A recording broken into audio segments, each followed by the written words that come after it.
2021 সালে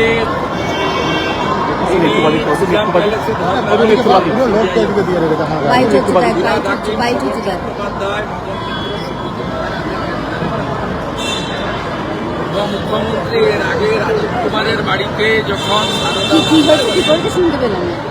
রেড হয় সিবিআই, সেদিনে তিনি সিপিকে নিয়ে ধর্ণা দিয়েছিলেন কলকাতায়।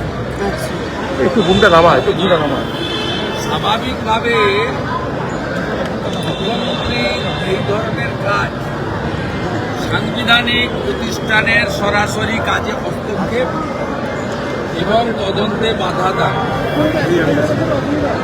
এটা একজন মুখ্যমন্ত্রী, তিনি শুধু রাজনৈতিক নেতা নেত্রী নন, প্রশাসনিক কর্তৃক নিন্দা জানাই এবং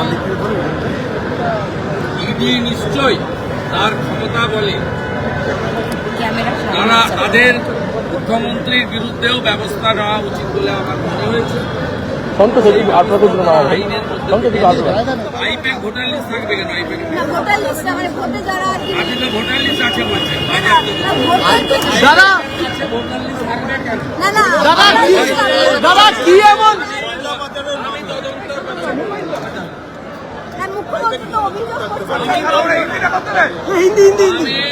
ইনভেস্টিগেশন এবং ইডির মাঠে ঢুকবো না। সরি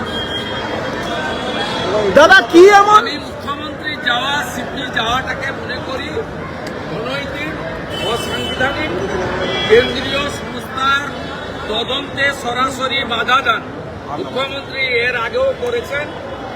রাজীব কুমারের বাড়িতে রেড হওয়ার সময় এবং তিনি 5 ঘন্টা ধর্ণা দিয়েছেন নিজাম প্যালেসে। আপনার যখন বেশ কয়েকজনকে গ্রেপ্তার করেছেন, এরা মুখ্যমন্ত্রীর অভ্যাসের মধ্যে পড়ে। রাজ্য সাংবিধানিক অধিকার ক্যামেরা হাইড করলো।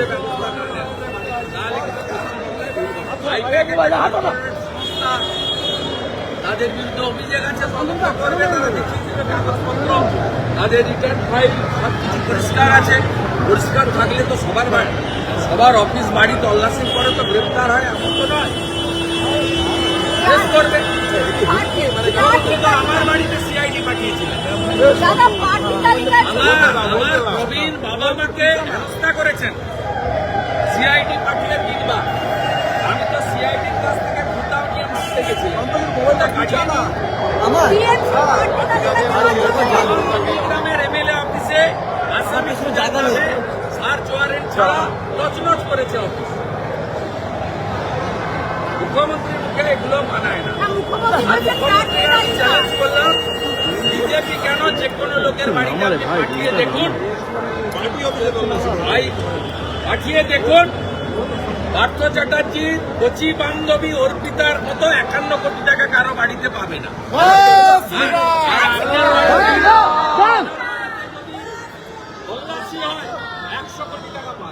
দাদা, মুখ্যমন্ত্রী কি প্রতীক জৈনকে বাঁচাতে গেলেন?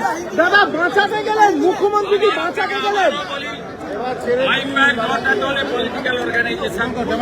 আপনি প্রথম প্রশ্ন করলেন, আপনাকে যদি প্রশ্ন শিখিয়ে করে আলাদা কথা, আমি ফেস করতে যাই, আমি স্কিপ করি না। প্রথমে বললেন ভোটার লিস্ট আইপ্যাকে থাকবে কেন? এখন বলছেন প্রার্থী তালিকা আইপ্যাকে থাকবে কেন?